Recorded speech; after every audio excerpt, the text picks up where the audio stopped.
Thank you, Madam President.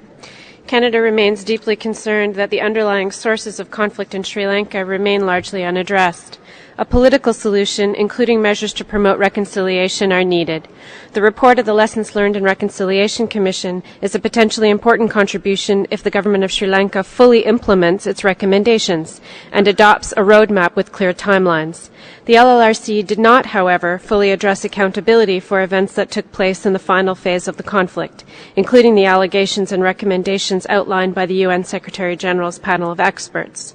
We urge the Government of Sri Lanka to establish a comprehensive and independent investigation into credible allegations of violations of international humanitarian law and human rights committed by both sides of the conflict. We also continue to encourage the Government of Sri Lanka to engage meaningfully with the Human Rights Council.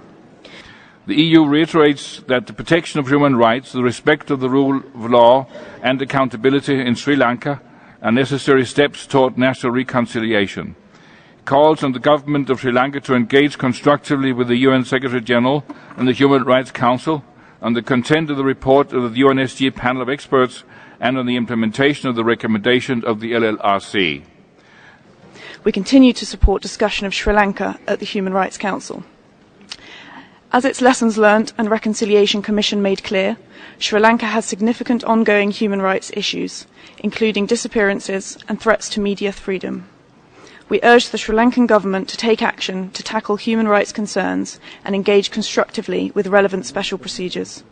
In Sri Lanka, Ireland welcomes the report of Sri Lanka's LLRC and urges the Government of Sri Lanka to act quickly in implementing the recommendations in close cooperation with the United Nations and relevant bodies. Thank you, Madam President. I am exercising my right of reply to the comments made on Sri Lanka by the European Union, Norway, France, Canada, Belgium, UK, Ireland and Australia under Agenda Item 4, General Debate. Regrettably, the countries referred to above have felt it necessary to prejudge the intention of Sri Lanka to implement the recommendation of its domestic mechanism, the LLRC, which is one of the many reconciliation processes that Sri Lanka is engaged in. My delegation has already briefed this Council in great detail on the steps taken to implement the recommendations, including in a time-bound manner through the National Action Plan for the Protection and Promotion of Human Rights. I wish to reiterate Sri Lanka's position that the report of the UN Secretary-General's panel of experts was the culmination of a private consultation and is not the product or a request of the Human Rights Council, the General Assembly or any other UN body. Its mandate did not extend to fact-finding or investigation, and the assertions set out in the report remain unsubstantiated. Madam President, any action such as the resolution tabled by the US at this Council that prejudges the outcome of a functioning domestic mechanism put in place by a sovereign government to cater to its domestic requirements will undermine the well-entrenched rule of international law that domestic remedies must first be exhausted and will amount to undue interference in an internal process.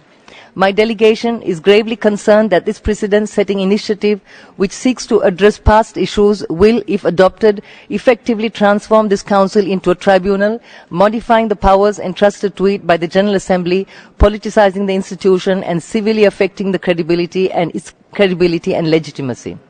My delegation wishes to remind this Council of the Charter requirement reflected in its Articles 55 and 56 that human rights shall be promoted through international cooperation.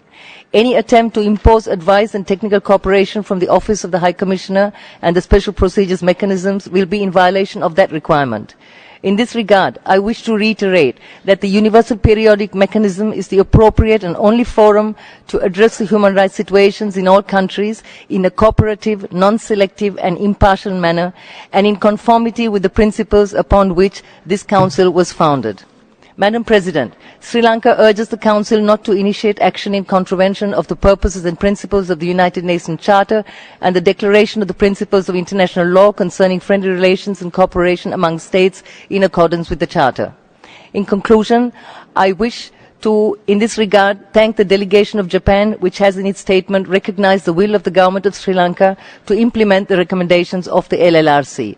My delegation would like to urge the proponents of the resolution to constructively engage with Sri Lanka, both bilaterally. Thank you, Madam President. The International Commission of Jurists welcomes the initiative of the United States of America to introduce a draft resolution on promoting reconciliation and accountability in Sri Lanka.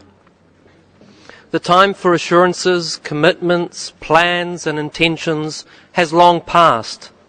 The time now is for action by the government of Sri Lanka, and time for this Council to take responsibility in the face of a government that is clearly unwilling to comply with its international obligations to undertake prompt, independent and effective investigations into credible allegations of gross violations of international human rights law and serious violations of international humanitarian law, including torture, unlawful killings and other crimes under international law. The key to this initiative must be to treat it as a first step. The Council must remain actively seized of the matter to ensure action, not just words. It is almost 3 years now since President Rajapaksa undertook to ensure accountability in Sri Lanka.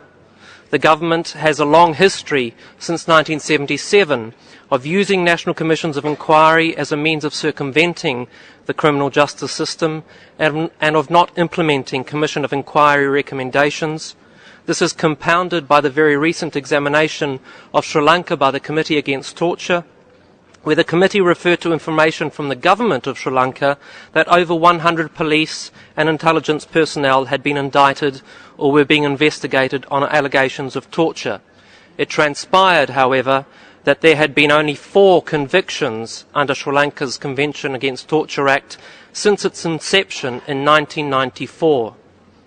It is therefore critical that this initiative receive wide support by Council members and that it is treated as a first step. The credibility of the Human Rights Council depends on it. Words must be translated into action.